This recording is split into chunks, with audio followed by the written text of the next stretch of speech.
Broadcasting from the business capital of the world, this is the Podcast Business News Network. And welcome back, everybody. We are going to talk with him again. He offers so much insight to our kids, our students in schools, and what they deal with psychologically.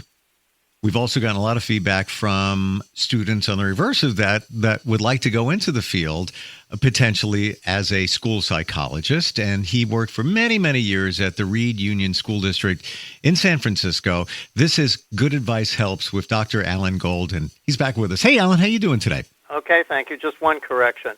Reed Union School District is in Tiburon, across the bay in Marin County, across the bay from San Francisco, just to be accurate about that. Thank you for that clarification. Sure. You know what that means, Allan?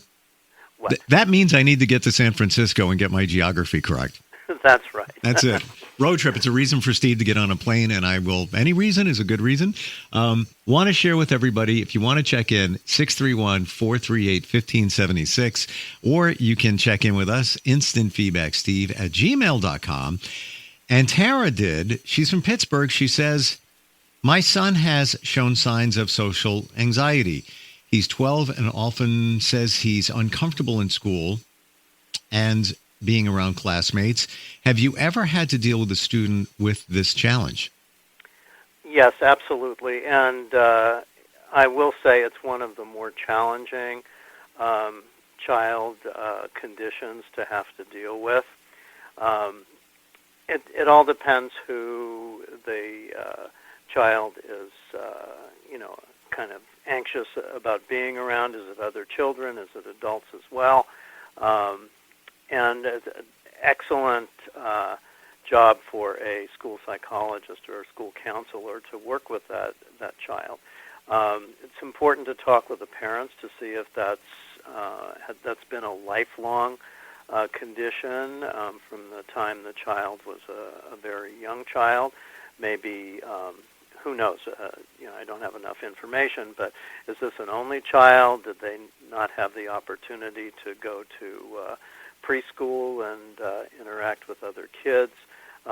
Did something, I won't say traumatic, but let me use that word, happen when the child was very young, where somebody really teased him or her, so that he was very, very anxious about just being with anybody else.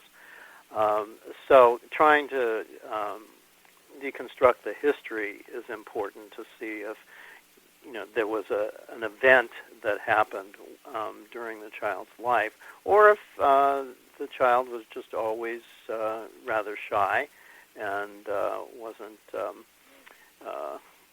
able to step into a social situation. That doesn't mean that it can't be corrected.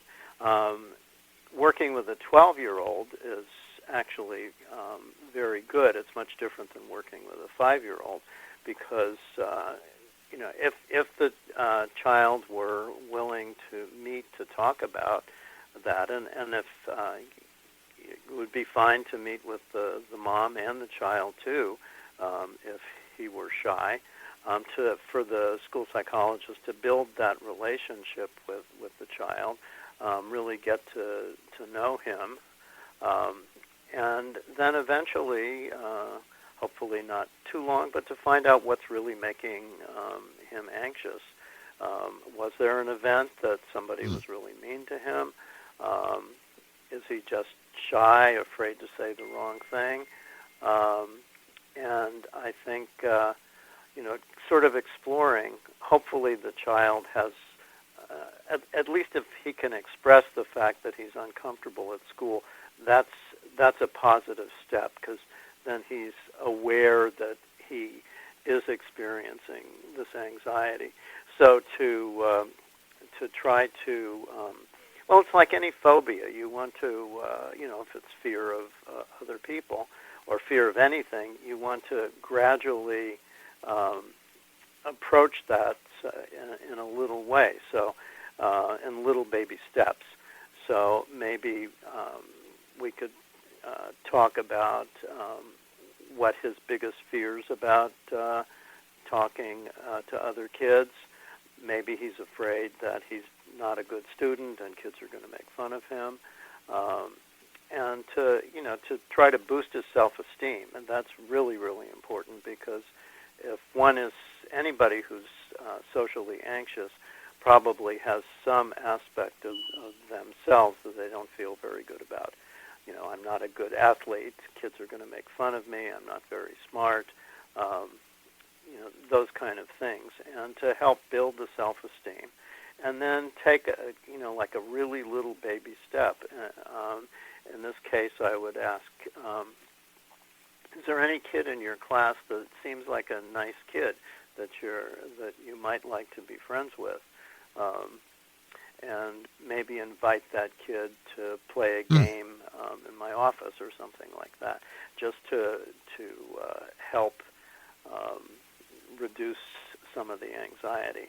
I'd ask him what he'd like to do at home, if he was involved in any extracurricular activities, and try to find somebody who likes the same thing. So it's a longer process, I think. But there are definitely steps, and this is definitely something that is workable, but might take some time. So, quick question before we go to a call. Yeah. You identified or wondered in this situation whether he's experienced it for quite some time, and or it could have been an event that may have triggered it. Does that happen from time to time? Let's say you have a student that is around that age, now has started to develop social anxiety. Could that be traced back to, let's say, even a couple of years before, his parents getting divorced or some kind of major situation? Absolutely. Not exactly the same situation, but I remember I had a student who in fourth grade was on a trip and got sick on a plane and threw up. And that student didn't want to go to school for a while because I think it was a she, was just afraid that she was going to get sick and it was going to be embarrassing. And, when kids are, fourth grade and up, they are easily embarrassed by something that goes wrong. So, yes, it certainly could have been, and I've experienced that. But you don't always know, because what a student's reaction to an event may be very different than how an adult might, rate that event. We've been through lots in our lives, so we don't take, what we would consider a trivial event and stop us. But kids do. Yep, and every kid is different. They're going to, Every kid is different, that's right. Let's go to a call. Who do we have here? Hi, it's David from Iowa University. Hey, David, how you doing? I'm good. I was just tuning in, and I have a mentor that's getting me into psychology, and I wanted to know, how do you deal with kids in elementary school that are like foster kids and are very despondent? Okay, that's an excellent question. To be honest, I haven't dealt with too many kids who were foster kids, but there certainly are kids in elementary school who may be adopted. I've worked with adopted kids, and who are experiencing, parental loss, like even death of a parent. So that's different than a foster kid. But I think, again, what's so important for dealing with all these kids is just to be able to communicate with them. Now, that sounds kind of trivial and obvious, but, I believe wholeheartedly that by expressing one's feelings about any situation can be helpful. You get it out of you're not obsessing about it all the time. You're able to talk about it. It can be put into perspective. So talking to a foster kid who's despondent, being very empathic, even though probably you weren't a foster kid, I don't know that, but anyway, no. to let the child talk about, if he really feels rejected, that's often an issue with adopted kids as well. why did my parent give me up for adoption? Didn't they love me? And to try to at least get the kid to talk about what his or her feelings are being fostered. Sometimes, unfortunately, there is some abuse in a foster home. They're supposed to be well checked, but Right. you would want to see how is the foster parent treating them. Right. If they are treating them well, you give them the power to ask for what they need. Foster mom, I really like when you hug me. Can you do that more? Or you're always telling me what to do. You're not really my mom. Can we find another way to interact? And it would be important to see if the child is willing to have the foster parent meet with the psychologist as well to kind of work out any disagreements or anything that the foster child would want. It's a very complex situation, and it's really difficult for foster children who, maybe the foster child is afraid, well, I've been here for 3 months, are they going to send me to another place? There's a lot of fear there. So it's not unusual that a foster child would be despondent, but Sure. the job for you, at least to try to make school a safe and welcoming and caring place for that child. Did you find many times in your career as a school psychologist, Allan, that you had a select few, we'll call it that would need your constant attention? Like maybe every once a week or whatever, you'd have, little Jen come down to your office and sit in your chair, and she just needs to get away. She needs a moment, maybe a safe space for a little bit, and that kind of thing. Mm-hmm. Absolutely. I had a situation. You may or may not have heard of this disease called PANS, often caused by strep throat, and it creates a lot of anxiety, as a matter of fact, about going to school and all kinds of things. I learned about it, maybe 10 years ago or something, and it's PAN, PANDAS, and PANS. And there was a 5th grade girl who really didn't want her anxiety just soared. She was getting all kinds of medical treatment as well.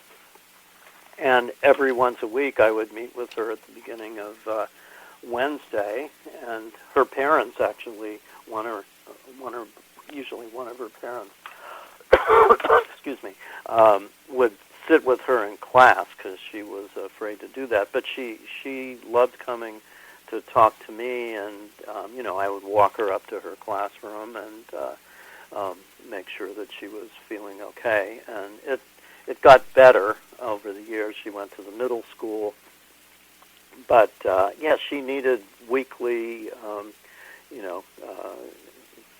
just some time with me, and that happens with other kids as well. I mean, what I used to do is, if I had a meeting with a student and we were talking about a difficult issue, like if a parent were sick or passed away, I'd meet with them regularly, and then over time, in a month or two, I'd say, well, do you want to meet, the week after next, so you can, gradually, reduce the amount of time that you see somebody. But it would be an agreement.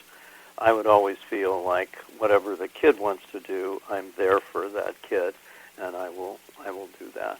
And with young kids, they don't have to be like therapy 50-minute hours. It can be 20 minutes, it can be half an hour, it can be 10 minutes.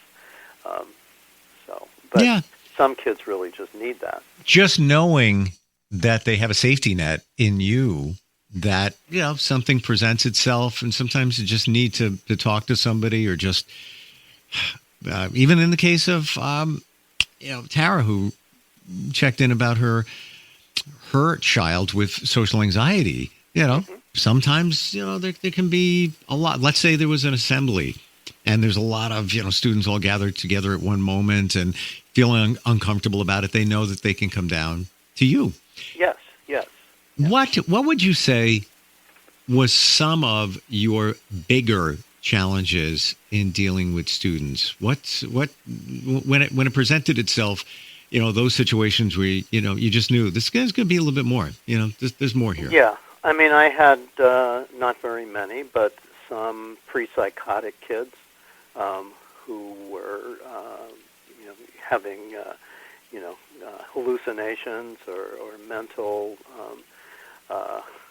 ideas that weren't there, and they were like I'm thinking of one kid whose actually parent was a doctor, but I had him in first grade, but then by the time he was in middle school,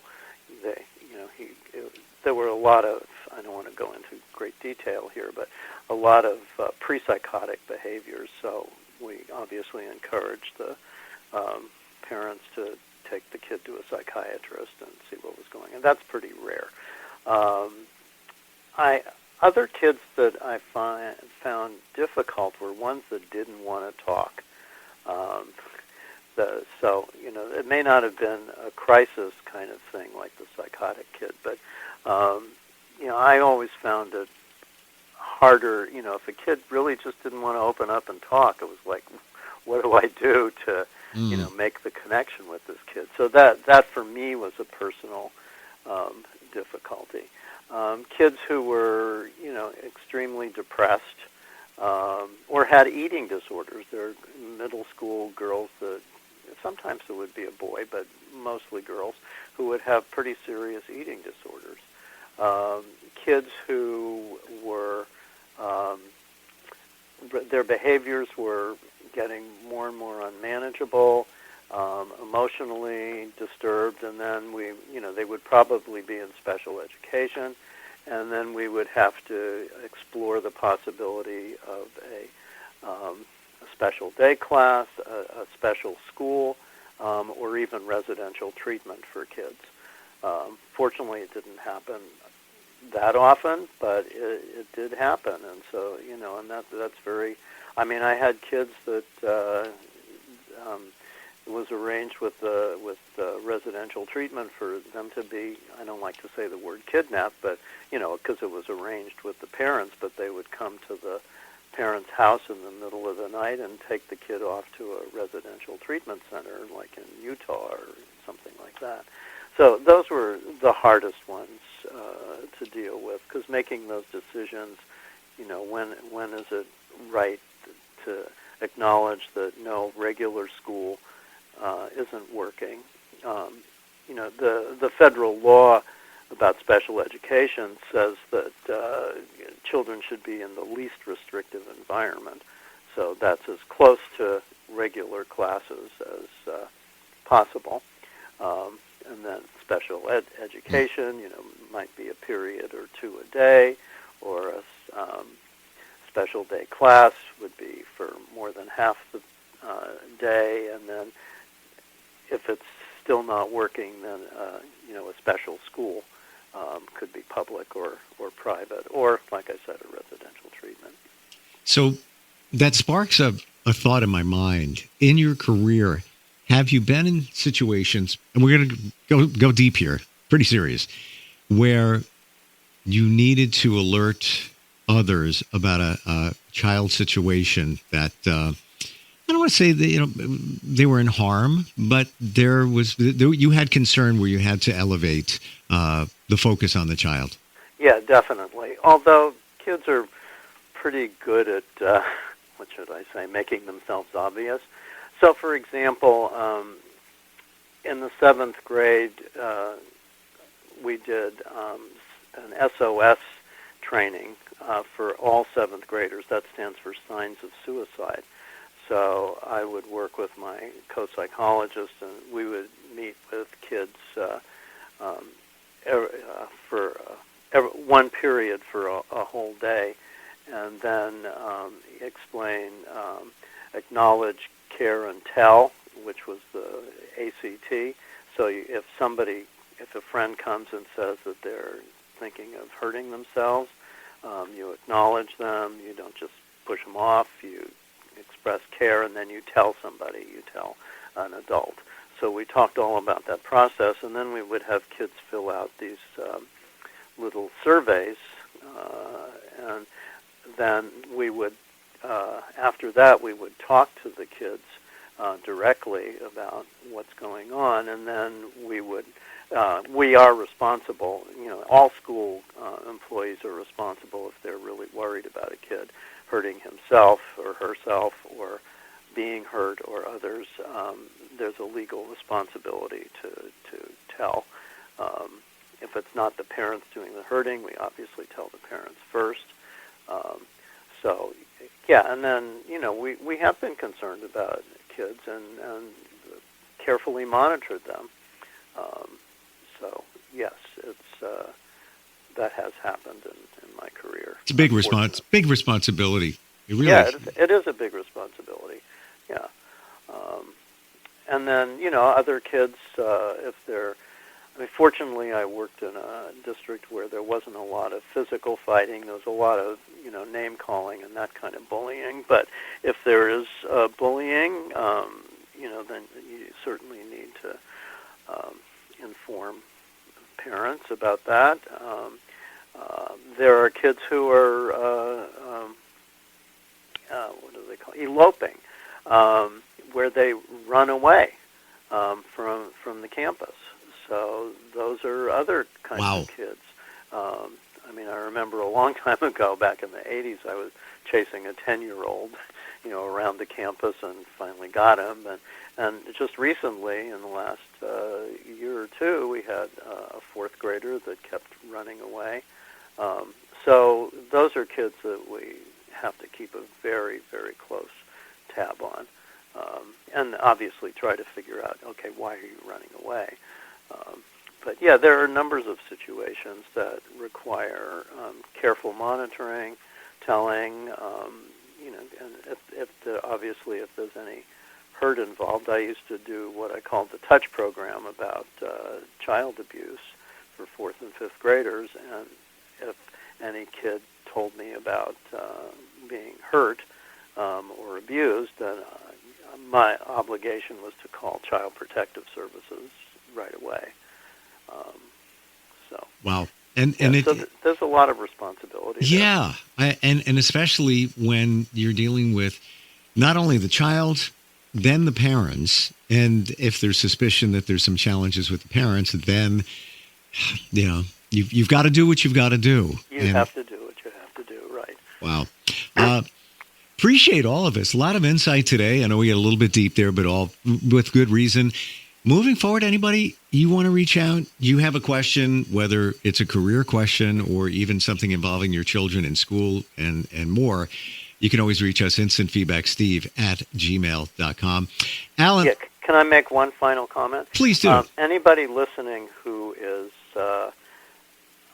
thinking about being a school psychologist, I don't want you to think that from what I said today, that's what you got to do all the time. It's always a very challenging, rough time. It can be, but it's also what makes the job so fascinating and so intellectually and emotionally challenging over the years, is that you do have these situations that you have to try to figure out. But the wonderful aspect of the job is that it is a joint responsibility. You work with teachers, you work with administrators, you work with parents, you work with kids. The responsibility isn't all yours to try to solve the problem. So it's I don't want people to be turned off. Oh, I get it. This and you know what, we started in one direction, and then it led to us focusing on just a part of what the job entails. But you know what, there are challenging parts of pretty much any profession from time to time. Yes, that's true. Yeah, Allan, always great talking with you. Thank you. These are things that need to be heard, need to be discussed, and really the understanding of, in our school districts, the role of those that help with the mental aspect of our children, i.e. psychologists. Appreciate you being here again. Okay, thanks so much, Steve. Thank you. We'll catch up next time. Okay, have a good day. You too. Bye-bye. We'll be right back.